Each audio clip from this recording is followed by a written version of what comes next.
Alright guys, hopefully this video quality is good. I'm using my phone because I just got done replacing the fuel pressure regulator on my Lumina. It's been acting up, but I just want to show you guys my Silverado. As you can see, she's on jack stands. I don't know if I can change. No, I can't. Underneath, you'll see that there is a tub underneath the rear axle. The rear axle is completely gone on my Silverado. I got a bunch of pictures, so it'll probably just be easier if I add them. I better put this away.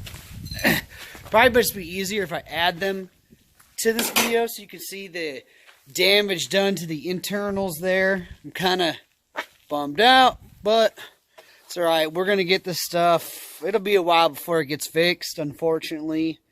I just don't have the money right now. So hopefully, we'll get a little bit of extra money soon and we'll be able to get it fixed. But yeah, for now, she's unfortunately on jack stands. So anyways, I appreciate you guys. Thank you for watching. I'm going to add,